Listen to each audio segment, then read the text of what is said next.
Hey, hello everybody, how's it going today? Glowplasma231 here, back again today to talk about Oshi chapter number 131. This chapter is titled Atonement, right? Are we atoning for our sins here? What's going on? Why is this chapter called Atonement? And to be honest, I don't remember why this chapter was titled Atonement, really at all. Actually, now thinking about it, I think I sort of do. But to get to my point here, another point to where, oh, look at this. Corbin has not recorded a video that should have been recorded about 2 weeks ago in 2 weeks. Yeah, I've just been so busy with life, doing school stuff, applying to colleges and stuff. I just really haven't had time to sit down and talk about Oshi, thus why this video is coming out so incredibly late. But this chapter is a honestly great chapter. It really evolves around Ai in every sort of way, in sort of her past and figures from her past, eventually ending off with, oh, look at that, Akane is pretty cool, right? Because I think we all agree that Akane is very cool. Because if you don't agree that Akane is cool here, then, well, you can just show yourself out of this video. I mean, thank you for clicking on it and watching this far, but you're probably just not welcome here. But to get started with the chapter, hey, look at this, it's chapter number 131, meaning that we got another 10 chapters free that can be put into a manga volume, right? Because, of course, as with every 10 chapters, we get a color page, and this color page is the cover of volume number 13 of Oshi, and it has Miyako on it, right? It makes perfect sense. Miyako had a lot of big and interesting parts in the last volume of Oshi, especially learning her backstory and everything about her and Saito, really. So, makes perfect sense to why she'd be on the cover of this volume, and yeah, just really don't have too much else to say about that, right? But to start off chapter number 131 properly, we sort of start off with a fake out in a way, because we sort of get a lot of narration just starting off the 15-year lie, as we see, let me tell you a story about me and him. But where should I start? Oh yeah, let's start from where I became an idol, because if you can't tell, this is being told from Ai's perspective.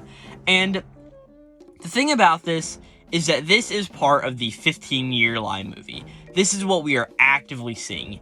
At first, I wasn't so sure, because of course we ended last chapter off with the whole idea of, oh, Aqua's watching the disc again, right? The two mysterious discs he has. Or his version, not Ruby's. He's watching his. And I was saying, here's my request. And I was saying something about how it's probably not so sinister and all of that. But at first I thought this was just Ai's narration, and we were getting just images with that. But no, this is actually the movie, and this is Ruby who we are seeing as Ai, which, oh my gosh, it really looks like Ai, like, no joke, right? She says, I was tired of living in a facility, so I escaped and fled to Tokyo. I didn't even think of the consequences, I just thought it'd all work out somehow. I'm cute after all, and in the worst case, that'll just give me options to earn a living. Which is sort of dark. I mean, when you sit down and think about it, you're like, ah, man, nobody should really have to think about it that way, but okay. Yeah, we're gonna brush on past that, because I don't have anything to say to make that anywhere comedic at all, right? But eventually, we see that she is sitting down somewhere, and a person comes up behind her, and he's just like, hey, you want to eat a parrot or something, right? I'll buy anything. You just need to listen to me, right? And of course, this is the president of Ichigo or Strawberry Productions, Saito, right? He's here. And she's pretty much like, that is how I met the president. And we get this very interesting way of storytelling here, as I guess what we see is the actual scripts from the 15-year lie, as we see a line from Ai, and another line from Ai, and the president, but Ai's first line just plainly reads, my mother got arrested for stealing. She said it was only for a while, so she left me in a facility, right? Saying that, okay, she got arrested, so she only left me alone for a little while. But then she continues, but even after she was released, she didn't even come to pick me up. Saito is just like, could it be that you actually want to love someone too? And we sort of see it where it's like, Ai is pondering, and it's just like, Ai still doesn't have an answer. And then the president just says, while communicating the words, I love you, may be a lie may become true someday, right? This is a very common theme we've seen throughout the series of how lying can affect people and what that means on it. And to be honest, if I'm not mistaken, this is actually one of the lines from the opening, Idol by Yasobi, the opening of the Oshinoko anime. I'm pretty sure this is like one of the lines where she's just like, will the words "I love you" someday become true, right? Which is pretty cool, because if it's actually referencing that, that's pretty nifty, if you know what I'm saying, right? We continue on as Ai's just like, I decided to become an idol from there, and she's just like, but it was very much quite difficult, as we see her meeting all of the other Become Nahachi members. And it was at this point where I was like, man, these characters look very similar to Mimcho, Akane, and Kana, right? I'm like, these characters look too similar, right? I didn't know that one of the other Become Nahachi members had that same black hairstyle to top fading to blonde like Mimcho has. That can't be right. I'm like, that hair, like, that is so much of Kana's hair, and that's like Kane's face. Like, man, they really must have got all of these character portrayals like perfect in the past, right? But eventually what happens is we just get some more narration just saying that, like, the facility forbids me from working, so we need to clear up some troublesome issues, like guardians and people like that and such, right? We just see more of Ai practicing stuff, and eventually we get to Saito sitting down with a woman, and he's just like, hey, will you please be Ai's grantor, right? And she's just like, hey, I flat out refuse. I'm not doing it. She's just like, her mother is a total loser. I don't want to have anything to do with her. And she's just like, oh, her daughter's an idol too, right? Such a shameful job. And she's like, her mother was a filthy woman who earned a living by flirting with men. She's like, no. The apple doesn't fall far from the tree at all. They're like, okay, that's an interesting way to look at Ai. And eventually she's like mother, like daughter. I'm sure she'll sell her body to it. But before she can say that, God, this chapter is disturbing. Say all that stuff. Saito puts a lot of money down the table, and he's just like, hey, I'll give you $10,000 just for the use of your name, right? Which, there is two things that I find really interesting here, right? Number one, he says this is in dollars, because normally we get the whole thing of where it's like, oh, it's this much yen, and then the approximation's like 1,000 or 100 yen to $1, right? And it's always that, but this is very interesting that he blatantly says dollars, because that is a much more valuable currency, especially if I'm thinking about it right. Dollars has always been very much more valuable to Japanese yen, so that is very interesting that he is bribing outright with dollars, not yen. Or is this just a translation note that, oh, we don't have to deal with yen, so we'll just say dollars to make the American audience happy, right? I find that very interesting, and would be interesting to see what the Japanese says. And hey, if you guys know what the Japanese says, leave that down in the comments down below. I'd be very interested to hear, right? But as it continues, oh, I didn't even get to my second interesting thing, which actually comes up here in another second, so my bad there, right? So, Besides continues like, hey, you'll be her grantor in name only. If you can just steal for a social worker from time to time, I promise it won't cause you any trouble, right? He's just like, I'll arrange for her housing, her living expenses, and everything, right? And just when the time comes, you just please be her grantor, right? I'll become it eventually, but for now, please, you have to be. And I'm guessing this woman is like Ai's aunt or somebody related to the mother. I'm guessing that's what it is, because is this just some random person he found on the street? Who really knows, right? But this lady's just like, hey, it's not enough. If you pay me twice as much, I'll think about it, which, okay, that's interesting enough, the twice as much. Where's that leading? Right, we eventually see that Saito gets back to the Strawberry Productions headquarters, and he talks to Ai, and he's just like, hey, I've taken care of anything. It took a little longer than I expected, but we won't have any problems anymore. And he's just like, hey, welcome to Become Nahachi. And yeah, Ai's part of Become Nahachi. And it is at this point where we get the whole reveal of just somebody yelling, cut! As we see that Ai is standing here, Saito's standing here, and yeah, this is where we see it, right? We see that Kana is sitting in a chair, and we see Mimcho's reflection in a mirror, and pretty much as everything's going on, Mimcho goes over and asks Kana, and she's just like, hey, how true do you think this story really is? And Kana's just like, maybe about 50-ish%. I mean, there were some parts that did seem like they were made up, but you can't possibly find out this many details about a story that happened more than 10 years ago, right? And with a lot of people who are part of it, being dead, right? So Mimcho's is like, yeah, you're right. There's no way for it to be truly factual, right? But at this point, Akane walks over, and Akane's just like, 80%. No, I think 90% of it is true, right? And Mimcho just gives her the look of, what the fuck are you talking about? Like how do you know this, right? But Akane is just thinking like, hey, Aqua-kun must have found his way into some kind of answer from the beginning, right? He might not know the specific characteristics or the name of his father, but he knew the true desires and human nature that revolved around this story, right?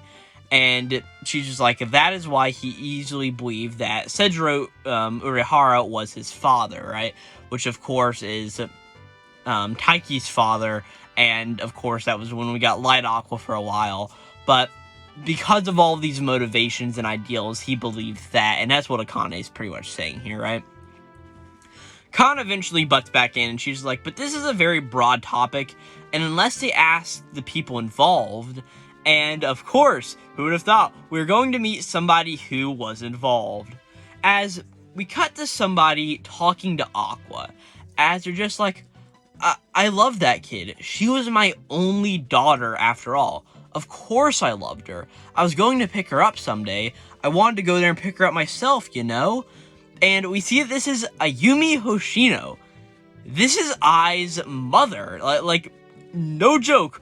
We meet Ai's grandmother and, of course, Aqua and Ruby's grandmother in this chapter. This was a shocking reveal to me, because I'm sitting here reading it, I'm like, okay, what's going on here? And then she's like, oh, Ai's mom, she's here. Okay. And it's just like, okay, that's really interesting, but it makes sense. Because, of course, how did Aqua get a lot of details about this movie? Here's how, right? But we sort of just come back here, and Aqua's like, well, why didn't you pick Ai up?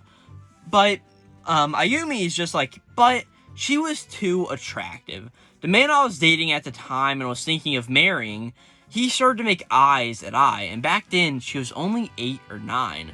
But once she had grown up to be a woman and became frighteningly beautiful, every day I felt uneasy. I was angry at the man and jealous of my own daughter.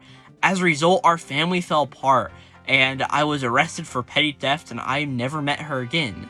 She's like, it's obvious, isn't it? If the same thing happened again, I'm sure I'd just repeat history. I just know I'd wind up hurting her, so I had no choice but to leave her there. But staying away from her. But she's like, I mean, it's fine. You can make the movie or do whatever you want to. But just don't think that's enough for me to make amends and atonement, as this chapter is titled, right? This, again, is very interesting. Very dark, because I'm guessing the person... Let me rephrase all of that. So the way Ayumi states it here is that whoever Ai's mother wasn't in the picture whenever Ai was growing up, right? There was another man who she was just dating and was making eyes at Ai, which again is like, man, this is creepy. I don't like this, but sure, I've read the chapter. I'm gonna have to deal with it now. But as it goes on, it is because of all of this that she left Ai in the care home, right? She cared about her so much, and she didn't want Ai to get wrapped up in her shitty family life that she left her there, hoping that she'd become something of herself, right? Which is a very interesting sentiment, and also very dark at the same time. I mean, yeah, just very dark. But as it all continues, we pretty much just see that Yumi is very upset about this, and pretty much just says to Aqua, like, hey, you can make the movie, it's okay, but whatever happens, it won't be enough for me to make true amends, right? And as we see everything, she is greeting Aqua off. She's like, hey, thank you for coming today. I never thought I'd the right to meet my own grandson.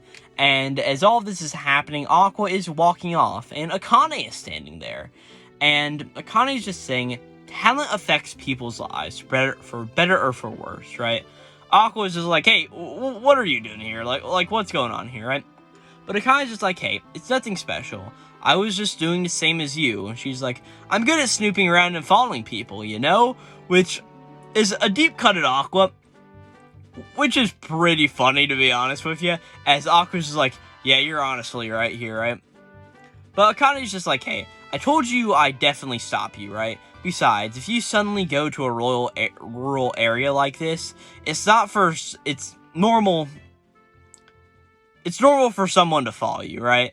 And Aqua's like, hey, your normal just isn't normal at all, right? I just love the banner between them. But Kane's just like, hey, I wanted to be born as a normal girl too, but that wasn't the case, so I can't help it, right? She's like, I'm sure I was the same. I also did the same research on Ayumi Hashino, but I didn't find anything strange. She's simply just a mother who was abandoned by her child as a result of ill treatment. Which is a very interesting way to put it, is that Ayumi maybe didn't abandon I abandoned Ayumi, which is just a very interesting idea there that, yeah, while Ayumi did drop I off because she didn't want to hurt her, I never came back for Ayumi because she forged her own path because she thought that she'd been abandoned herself, which is very interesting, right? But at this point, Akane's just like, hey, let's go home, Ako-kun. There's nothing here anymore. And as they walk away, I was like, yeah, you're right. And we see somebody looking on at him, who I am guessing to be, Ayumi, sort of just looking at her grandson, and who can only be guessed at, oh yeah, the boyfriend and girlfriend, right? And that's where we end off the chapter. I like this chapter. It was fine. I just don't really have a lot to say. I feel like I just don't have a lot to say right now in general about this chapter. It was good. I like the whole idea of, oh, we're meeting Ai's mom, and the sort of atonement that comes with her wanting to have this movie made, even though she doesn't. I don't really know. And then the whole fake out at the beginning is pretty cool. I really don't have too much to say about this chapter. I'm sort of off of my talking game right now, but yeah. Good chapter, not really a whole much else to say. The next chapter of Oshi no Ko comes out on the 21st of November of 2023. I'll try to cover it whenever it comes out. No promises, though, sorry. But yeah, I don't really have too much else to say. Good chapter, this will be Glowplasma231, out.